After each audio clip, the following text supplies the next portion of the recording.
the golden calf. Now when the people saw that Moses delayed to come down from the mountain, the people assembled around Aaron and said to him, "Come, make us a god who will go before us. For this Moses, the man who brought us up from the land of Egypt, we do not know what happened to him." Aaron said to them, "Tear off the gold rings which are in the ears of your wives, your sons, and your daughters, and bring them to me." So all the people tore off the gold rings which were in their ears and brought them to Aaron. Then he took the gold from their hands, and fashioned it with an engraving tool and made it into a cast metal calf. And they said, "This is your God, Israel, who brought you up from the land of Egypt." Now when Aaron saw this, he built an altar in front of it. And Aaron made a proclamation and said, "Tomorrow shall be a feast to the Lord." So the next day they got up early and offered burnt offerings, and brought peace offerings. And the people sat down to eat and to drink, and got up to engage in lewd behavior.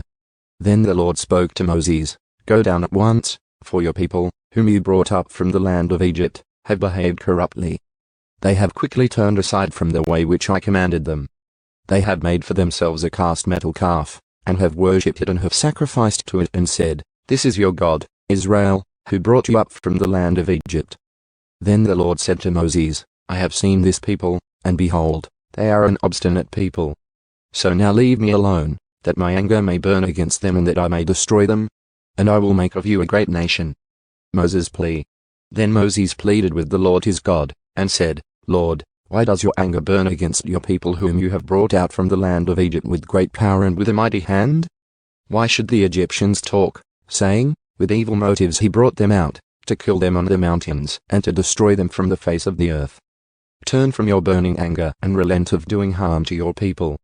Remember Abraham, Isaac, and Israel, your servants to whom you swore by yourself, and said to them, 'I will multiply your descendants as the stars of the heavens, and all this land of which I have spoken I will give to your descendants, and they shall inherit it forever.'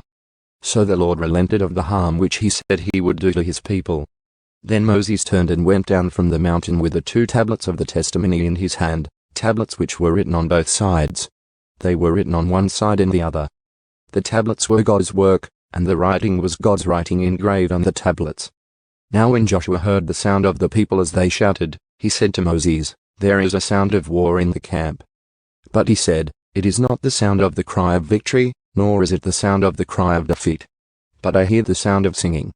Moses' anger. And it came about, as soon as Moses approached the camp, that he saw the calf and the people dancing. And Moses' anger burned, and he threw the tablets from his hands and shattered them to pieces at the foot of the mountain.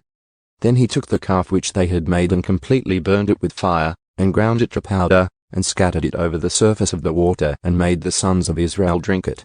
Then Moses said to Aaron, "What did this people do to you, that you have brought such a great sin upon them?" And Aaron said, "Do not let the anger of my Lord burn. You know the people yourself, that they are prone to evil. For they said to me, 'Make a god for us who will go before us.' For this Moses, the man who brought us up from the land of Egypt, we do not know what happened to him."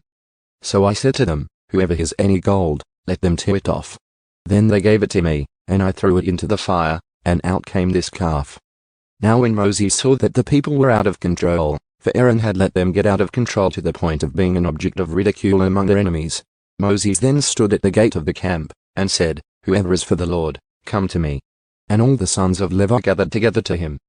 And he said to them, "This is what the Lord, the God of Israel says, Every man of you put his sword on his thigh, and go back and forth from gate to gate in the camp, and kill every man his brother, and every man his friend, and every man his neighbor." So the sons of Levi did as Moses instructed, and about 3,000 men of the people fell that day. Then Moses said, "Dedicate yourselves today to the Lord, for every man has been against his son and against his brother, in order that he may bestow a blessing upon you today." And on the next day Moses said to the people, "You yourselves have committed a great sin. And now I am going up to the Lord. Perhaps I can make atonement for your sin."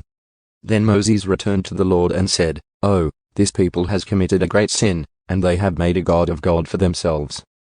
But now, if you will forgive their sin, very well. But if not, please wipe me out from your book which you have written." However, the Lord said to Moses, "Whoever has sinned against me, I will wipe him out of my book. But go now, lead the people where I told you. Behold, my angel shall go before you. Nevertheless on the day when I will punish them for their sin." Then the Lord struck the people with the plague, because of what they did with the calf which Aaron had made.